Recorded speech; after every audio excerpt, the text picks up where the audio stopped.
All right. Do you go by Brittany or Britt? Britt. My real name is actually just Britt. I get that all the time. Yep. Britt Taylor. Yes. Awesome, awesome, awesome. Well, listen, we're here on Kiltz's Carnivore Conversations, but I think I'm going to throw in a keto so we can invite all the ketarians out there because they're afraid of carnivore, and we don't want them to be afraid of carnivores at all. But we want to get what is your, the elevator speech? You know what's your like? Yeah, I can say I can give you the long run, the short run. I guess we can figure it out. But I first want to preface, I'm not 100% a carnivore. I hate to break it to you, but I did try it and I experimented. And I think for me personally, long term, I don't know if it's in my best interest, but I did love the experience. I'll be honest. And I read your book, so it was like guiding me along the way. Okay, before you get into your speech, number one, I am not here to tell everyone to be a carnivore. Right. I'm just like, wow, this is crazy. And so I sometimes eat some plants, but not commonly. Yes. And we can go into that a little bit because we're gonna. This is intended for us to go back and forth on questions and comments and things like that. But I'm interested in human beings that are interesting, that we can share stories of whether you're keto, carnivore, I don't care, vegan, vegetarian, Mediterranean, pescatarian, all of the above. If you're a human being, yes, I think we're in the right place. Mm-hmm. I agree. So I guess I can start off with my background a little bit. So I'm from Boca Raton, Florida. I'm true Floridian. Like all I want to do is be in the sun 24/7. I currently go to school in Tampa, Florida. So still in the state. In the near future, probably will leave the state, but somewhere warm. Can't do cold weather. But growing up, I would say my parents raised me and my brother a little differently from what I think most kids are raised these days. Yeah.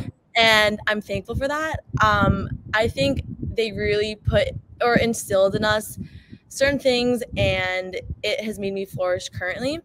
When I was growing up, like all I was surrounded by, like in my neighborhood, was a bunch of kids. We would always do sports 24/7 after school. So sports was like my first, I guess, step in the right direction of where I am today. I feel like if I wasn't for sports, I would never have gotten into the weight room or just weight training in general. So yeah, if you want to stop me or no, keep going. This is your conversation, your story. How young are you? I'm 20. 20. And what do you want to do or be when you grow up? So I get that asked a lot. I'm currently studying communications. I originally was human performance with an exercise science background, which is right up my alley. I love that stuff. But I felt that the way it was being taught in school didn't align with like my beliefs. So I kind of made the switch, and it was kind of hard because I was like, if I make this switch, I don't know if I'll get a career in like exercise or fitness or health because I won't have that degree. So it was kind of hard, but I feel like communications is so broad and I could do anything with it. And now that I have like a social media platform, I'm like, thank goodness I stuck with it. And it's been great. So I'm glad I made the switch, but it was, I just didn't like human performance. It wasn't for me. So your passion in life at 20 years young and putting yourself out there and sharing your energy, tell me a little bit about your passion. Okay. So as you can see through my Instagram, all I do, I'm obsessed. Like literally my parents think I'm like addicted to just working out. It has had its like ups and downs for sure. But it's literally something I cannot live without. And like I was saying, I grew up doing sports. So that was like my first initial way of how I got into this lifestyle. But as I grew up, I knew I wasn't going to be playing sports in college or being like the star athlete. So I had to make a switch to something different and focus more on myself. And I also would like to mention that COVID is when my whole life changed for the better, actually. Okay. I know COVID was hard for some people, but for me and I was young. So at the time I was like a sophomore in high school. So when that was happening, I don't know, it was a lot mentally, physically. And my parents, like I was saying, I feel like they really instilled during those hard times to be positive, and they made sure that we weren't like focusing on COVID and the negative aspects. They're like, why don't you use this time, because there was so much downtime, to focus on stuff that you love and enjoy. So I really got into fitness during COVID. I was working out like every single day, just reading and listening to podcasts, and really like informing myself about just like my body, nutrition, and educating myself as much as possible on like anything wellness. I was literally obsessed. And I remember also taking the TV out of my room during like COVID. Wow. And just reading every night before I went to bed. I like wanted nothing to do also with social media, no TV. I was like, I want to just learn as much. I want to be just like healthy and like feel good. Cause like, I think before COVID, obviously I wasn't like unhealthy, but I just think I was lacking some areas. And when I did have all that downtime, I really invested like in myself and just tried to learn as much as possible. Well, what are some of the books that you are reading, and how did they inspire you? So one of the ones I remember reading during COVID was Influence. I'm blanking on his name, but I don't know. But I was at first I started with a lot of personal growth and development, self-help books. Like any particular ones that come to mind? Think of it's kind of weird, but do you know what NLP is? Yeah. So like neuro-linguistic programming, I think. Yes. Yeah, NLP. So my dad actually, so he's a big reader also. So he showed me that book, and I got like obsessed. I thought it was like almost like witchcraft. Like I could read people's minds, and I thought it was just really cool. So that was like my first initial like self-help book. And then from there on, I just like kept like buying books on Amazon, just like in that like realm of like personal growth and development and just understanding people, psychology books. I started there, and then as I got more into like learning about myself, I turned to more like health and like nutrition books too. And anything about health and nutrition that you've learned that has helped you, and obviously in communication and your social media, it's about sharing thoughts and ideas with others. Mm-hmm. Yeah, no, definitely. I would say most of like my quote unquote research and background and where I get all my information is all from books. I would love to know like all the books I've read in the past few years, but I really can't remember all of them. But I would say prior to coming to college, when I was in high school, that's all I would do. And that's where I really inform myself, and not from school, not from formal education. It was all like on my own and from books, from my dad. He's very into like health, and he taught me a lot too along the way. So, and then I also like had like a lot of mentors and people that just are in the industry that would help and inform me. So I always was like learning about this stuff and always had good outlets. So I would say like the self-education helped a lot rather than the formal education for me personally. And about communication and social media, what is it that you think the thing is that attracts you most to that area? So like I was saying, back in like high school, I was very against social media. I never posted, never had a profile picture, just thought it was like toxic for like my mental health. And I wasn't into it, and I just wanted to focus on other areas. So I kind of kept that in the dark. But then again, I also had all this knowledge and all this information, and I'm so opinionated. Like I have an opinion on everything, and it's always different than most people. So I feel like I was kind of hiding that, and I was afraid to share my thoughts. And only my parents would know. I would talk about certain things with my friends here and there, but no one really knew like what I was like thinking inside of like certain wellness or health topics. So I felt like I was like in the dark. Mm-hmm. And obviously social media gets you out there. So I was like, all right, maybe one day I gotta just like take the leap of faith and put myself out there and like share what I love, what I do, and just like what I'm passionate about.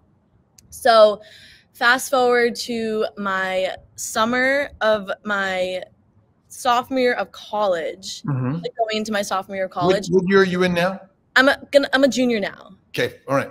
Yes. So going into my sophomore year of college, the summer of that, I was on Snapchat. I was like big on Snapchat, and I created like a Snapchat private story. I'm not sure if you're familiar with that.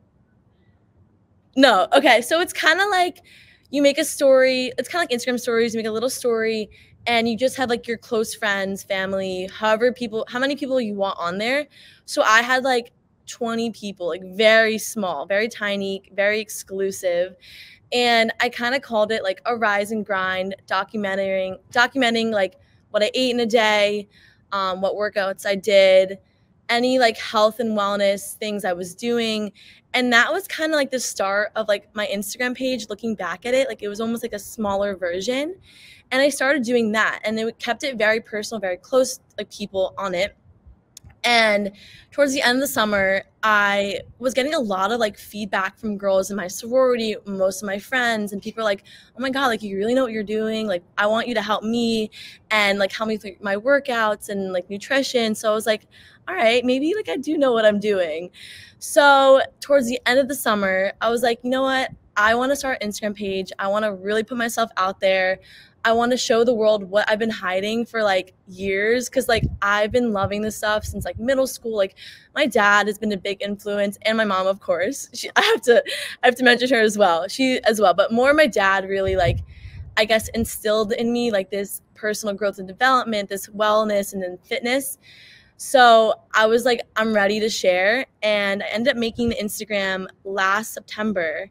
And it was very small still. Like it was only like 100 followers, like not a big deal. But I was so like determined to make this like the best Instagram ever. Like I reached out to one of my friends and I made her do a photo shoot for me. And I took photos, like just kind of debuting my Instagram page. And then since then, I literally want to do everything in the world possible. I ended up starting a blog, a podcast. I went on every social media platform. I really focused on my blog in the beginning because I didn't know if I wanted to really be out there on social media. So I would write like blogs on like certain health and wellness topics like animal-based diet, carnivore diet, certain workouts for girls and females and hormones. And I would literally write like every Thursday. Even though I was so busy, I was like, I have to get a blog out every Thursday. And I did. I was very consistent with it. But of course, life happens, and I kind of switched my attention and my gears more to social media. I was like, social media is where it's at. And if I want to make like a name for myself, I got to do other things. Because the blog is great, but not everyone was reading it. It was like my grandpa, my dad, my mom, and some friends. So then I really started posting on social media. And I really, like, again, I'm a person that I like to research and like learn a lot. So I started just looking things up on like how to like do social media content basically. And I also come from a background in high school. I was involved with a lot of editing and TV production, and just I'm good with like technology, I would say. So I already knew that background. So I just I had to figure out how to take that background with like my fitness and health and wellness information and kind of combine it. So I did a lot of research, like looking up YouTube videos, reading books about like social media and like how to be a content creator. And it ended up being very easy for me to like make videos, and I never felt like really uncomfortable putting myself out there. Like once I did, I kind of felt like I was home and it was a safe place for me, because I feel like for a while I was holding back on a lot. So yeah, I know that was a lot, but if you want to stop me. What do you think is the thing that holds you back, or any of us? I think it's like judgment. Honestly, that was the most concern. I think I just felt like people were gonna like hate me or think I'm weird because I had a different opinion. Like I always have a different opinion regarding health. It seems like among my peers and even my family too. Any particular opinions on the healthcare system? Between my family, my friends, or in general? You said you have your particular opinions on things, and I'm just wondering, what's Britt's opinion on the healthcare system? Yeah, honestly, growing up, both my parents were not big medicine pushers. So if we did have any like minor illness, we wouldn't really treat it with anything over the counter. We would try to find other alternatives. We even use a doctor. He's in California. He practices a different type of medicine. So he's always been in the background.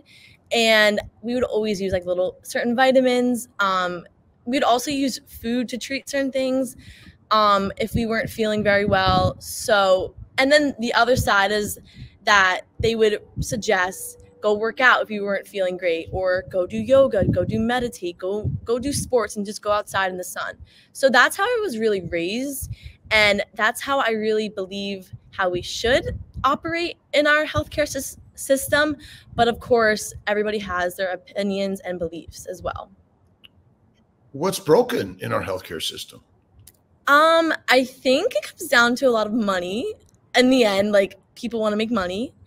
And also people want a quick fix, and people don't want to put the work in. I know lots of people that just want it fixed in a second. And I'm the type of person that if you want the real results, you got to take the longer route. And I think that's the main thing, that people just don't have the patience or the time.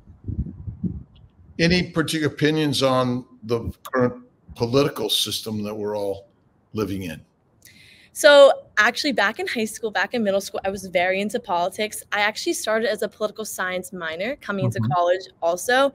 I got very into politics from my dad, but as of now, I kind of put that beside me, and I'm not currently very into it. Like, of course, I keep up on stuff and I want to know as much as possible, but I do not try to consume a lot of politics, if that makes sense. Does Britt have any particular spiritual practices? Not really. I mean, I'm a certain religion, but I'm not super into it, I would say. What about meditation and things like that? You mentioned yoga and get out. What's your thoughts on things like meditation and prayer, visualization? Yeah. So back in high school, I was going through a lot of like anxiety. I think it's like a genetic thing, but my mom had a lot of anxiety growing up. I have a lot of anxiety stuff. It's definitely under control, and I work on it every single day, but it was bad during COVID. So I turned to fitness and working out, and then I also turned to meditation and yoga to really help me. And that was my approach. Instead of going on any medication, I always resulted in that areas. So again, I went full swing. I was like researching on like yoga, meditation, and I would literally do it every single night before I go to bed. And it really helped me. I noticed a huge difference. I even noticed that it helped me in sports. I was on the dance team in high school. I ran track as well. So I was very busy. And I think also I take a lot on my plate at once. I love to do everything. But then again, I have to always reel it back and like figure out and make sure I'm like doing well. So I had to meditate and do yoga and just making sure that my mental health was good rather than just focusing on physical health. So I did that for a while, but then again, of course, like things happen, and I took a break for a little bit from just like yoga and meditation. And recently, like the anxiety has been back a little bit more and prevalent pretty well. So I'm trying to incorporate that as much as possible into like my weight training, because for a while I was just focusing on weight training, but I can't neglect the most important is what for me is yoga and meditation, to making sure that my mental health is good. So what are the sports activities you focused on before you were doing weight? Yeah. So growing up, I was always a dancer. I was a hip hop dancer. I did dance competitively since I was like really young, but focused more on hip hop when I was in high school, and in college I was actually on the club team, and that was like my main thing. But then in high school I wanted just to try more things, and I ended up trying out for the basketball team. I was on the track team. I also did cheerleading. I've done like every sport. I think that really came from just growing up in a neighborhood where we would play basketball, baseball, kickball. I was just always active. And growing up with a brother as well, he played baseball for a while. He did golf and basketball. I love sports. It was like my original passion, honestly. Even though I wasn't the best, that was where I found like that fire that instilled in me. Yeah. Do you have any particular academic areas that you thrive the most? So I'm a great student, but I feel like now that I'm in college, I'm thriving more academically. I think in high school, it was a little challenging for me to learn in a very structured, formal way. I'm more of the lax approach, more on my terms type of way. So now being in college, I definitely notice I'm thriving more. I'm answering more questions in classes. I just think I'm learning better, and I don't feel like I'm being forced or taught certain things I don't want to be taught. For someone who has anxiety and fear to participate, can you give any advice on how one can overcome those things? And it's actually interesting because my anxiety can be very bad, but I'm also very social. I'm never afraid to do like any public speaking or anything like out of the comfort zone. But so for tips on anxiety, no, I think that's interesting though, because people that with anxiety would think that I'm shy and I don't like to do anything, but it's the complete opposite. But regarding tips on it, it's very hard to get out of that state of mind when you are in it. I know when I'm having like a panic attack, I'm like, what is going on? I feel like my life is falling apart. I call my mom and she's like, you're fine. Like there's nothing wrong. And I'm like, no, nothing. Like, I don't know. It's like a crazy experience when you're in that, but you always have to like remind yourself and come back to your breathing, which that's why I do meditating, and remind yourself that like you're okay and you'll get out of this. And you have to it's like a mindset switch, 100%. How often do you walk away from that which you're anxious about, and how often do you just do it anyway? Most of the time I'll sit in it and do it anyway, and then later on I'll be even more like overwhelmed or stressed.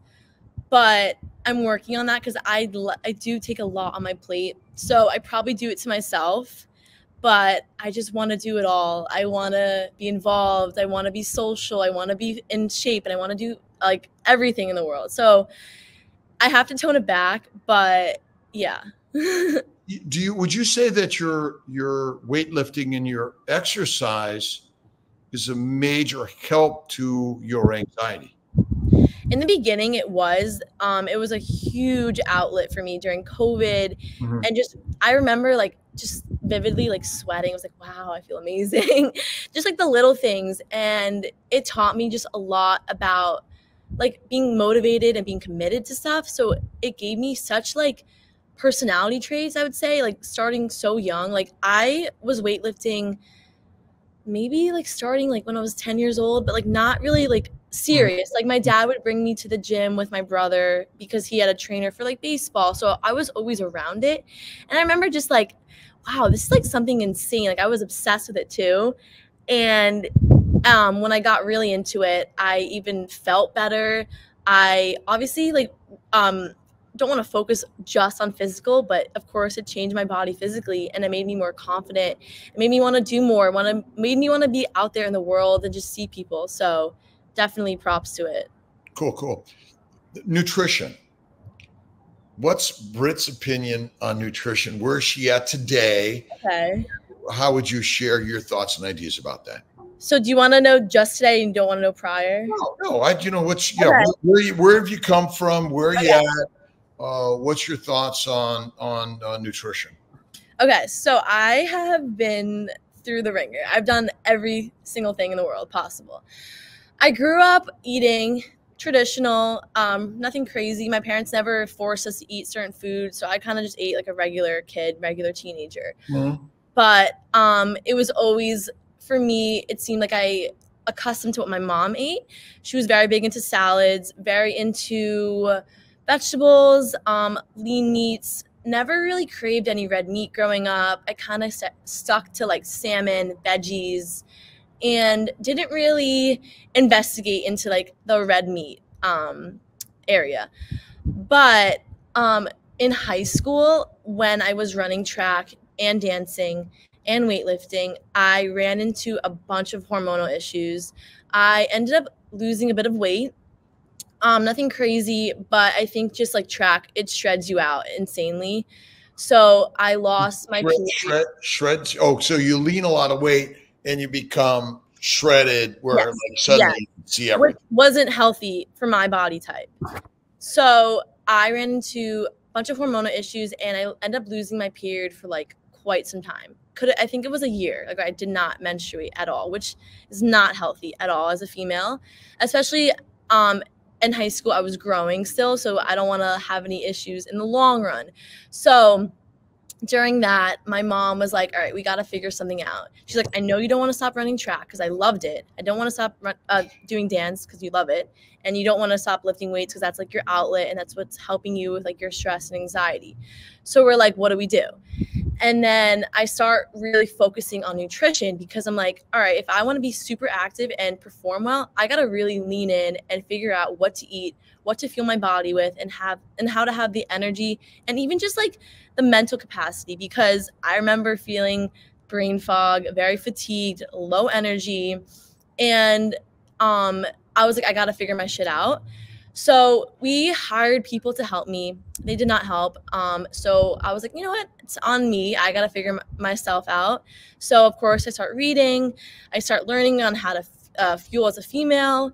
And it was interesting. My dad actually came across Paul Saldino and Carnivore Aurelius and the whole carnivore trend and the diet. And he started sending me like reels on it on Instagram. And this was back like, I think 2020. And I'm like, wow, like these guys are like insane. Like their vitality is amazing. Like they look great. And I feel like they're feeling properly.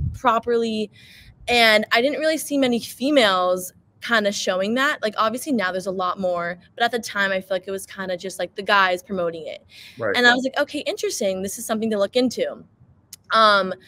Then I start buying books on like the carnivore diet, the animal-based diet, and like everything possible. And in the summer, I just started like out of nowhere. I was like, you know what? Let me just try it out. So I started with the animal-based diet. And I was eating lots of red meat, pouring on the honey, lots of butter, eggs. And I was like, oh my God, I feel like amazing. Like it was an immediate switch. And at the time I like still didn't really have my period. I know it sounds like weird just saying that, but like it's true. I didn't have it. So, and then towards the end of like trying out the animal-based diet, it started getting regular. And I was like, this is very interesting. So maybe it wasn't all the extra training. Maybe I just wasn't fueling properly. Like when I was running track, I would eat low carb bread. I would eat tons of veggies, never any protein, and no red meat ever. It was strictly like maybe chicken, salmon. And I like looking back on it, it just seems very bland. And yeah, so that's, yeah, if you want to stop me. I wonder if you were poisoning your body. Probably. And not eating enough fat. Yeah, that's most diets are full of plants and proteins, and both plants and proteins can be poisonous. And that may be the biggest problem, because I don't know of any real hormone imbalances, right? Because it's really inflammation. No, that's interesting, because I did all this blood work and all my hormones came back perfect. So in the end, it probably wasn't a hormonal it was hormonal. It was, right. But it was inflammation in a low animal fat lack of diet, which poisons your reproductive organ systems. Wow. That really is the biggest problem here. Yeah, I also even remember when I was reading so many books that the female athlete triad, you have to have an immense amount of fat in your diet in order to get back your period and all this stuff. So I definitely was lacking lots of fat because I was eating tons of veggies and lean meats, and honestly no fat in my diet was really prevalent. So interesting. And so when you were learning on the carnivore concept, but animal based, so there was I never did carnivore, but I started with animal based. Yes. Okay. And when we say animal based, because I think these are all confusing terms. Yes, it is very confusing. You either eat only animals, you eat only plants, or you eat a combination. Yes, at the time it was a combination, because I would still eat fruit, honey, dates, dairy. I was including eggs. So yes, animal based, but I am including some type of plant foods, correct? Right, which is part of the confusion. Yes, because we all this different labeling and language we use in this nutritional world. Right. Because we call ourselves a carnivore, but we eat fruit, so you're not really. Confusing. And then we call it animal based, and then we say you could use certain plants. like most animals that we're talking about are lions, and they don't eat plants. Yeah, right. Right, No, right. you're so right about that, which I think social media kind of made all that a little confusing. But I have to always remind myself the right terminology and to really explain it. So Dr. Rob Kiltz, another beautiful, spectacular day. And I just want to send thanks to all of those for watching the newest episode of Carnivore Conversations. Be sure to follow us on Spotify, Apple Music, and other streaming platforms to gain access to the full 1-hour episode. And don't forget to like and subscribe for more to come. God bless.